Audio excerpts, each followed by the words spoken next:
The marble floor was cold when his head hit the edge of the staircase.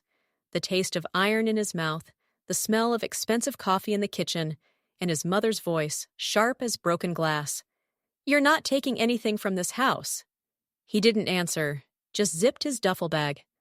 His father grabbed a belt, eyes filled not with anger, but disgust. "None of this belongs to you. Your place is outside." When the door slammed shut behind him, Ethan Lael realized this wasn't the end of a family. It was the beginning of a war. Grandfather was dying slowly, the sterile scent of hospitals, morphine, and silence. Ethan sat beside him, managing accounts, signing contracts, answering calls. Claire, his sister, hadn't visited once. When the lawyer read the will, her face went pale. "All estate assets are to be transferred to Ethan Lael in gratitude for his care." His mother said nothing. His father exhaled through clenched teeth. Ethan didn't gloat. He didn't smile. He didn't want fortune. He wanted respect. But he got hatred instead. 2 days later, the will changed. A handwritten addendum, dated the night before his grandfather's death. Everything now belonged to Claire. His father smirked. "Your grandfather made a mistake. He loved everyone equally." Ethan knew that was a lie. He also knew who had paid for it. He packed his things and walked out. Cold, quiet, determined. He rented a one-bedroom apartment on the outskirts of San Diego. No calls, no friends. Just documents, flash drives, and the faint hum of an old laptop. On an old encrypted drive, he found a message from the family accountant. "There's an offshore account, under your name, insurance, just in case." That was the beginning of the restoration of power. A forensic accountant, a private investigator, a name, Carl Bennett, the lawyer who forged the will. Gambling debts, suspended license, CCTV footage from a downtown bar. Claire meeting with him 2 weeks before the new will appeared. Ethan didn't confront her. He waited. "Don't strike fast. Let them think you've disappeared." While Claire bought penthouses and posed with champagne on social media, Ethan was piecing together a case. No noise, no mistakes.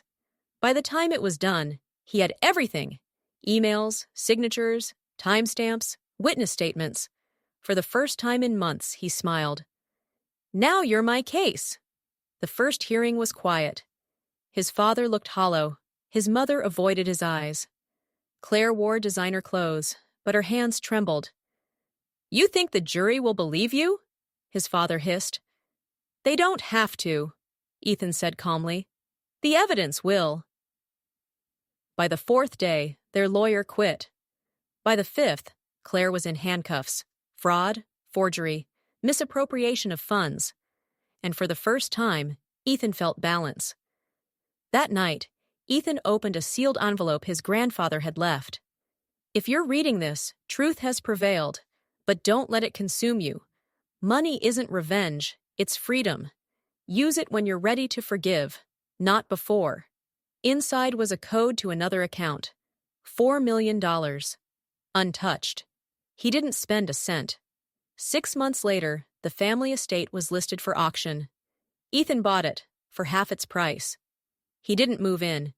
He installed cameras instead. Every week, his father drove by, stopped at the gate, sat there, engine running, then left. Ethan watched the footage every time, not for satisfaction, for remembrance. Claire was released early. No penthouse, no followers, no spotlight. His mother worked at a pharmacy. His father drank alone. One evening, Claire came to his door. "Why, Ethan? We're family." He looked at her, calm and empty. "No. Family doesn't forge bloodlines." He closed the door. 3 years passed. Ethan ran a private equity firm. No scandals, no shadows. He sometimes reread his grandfather's letter. Now he understood it.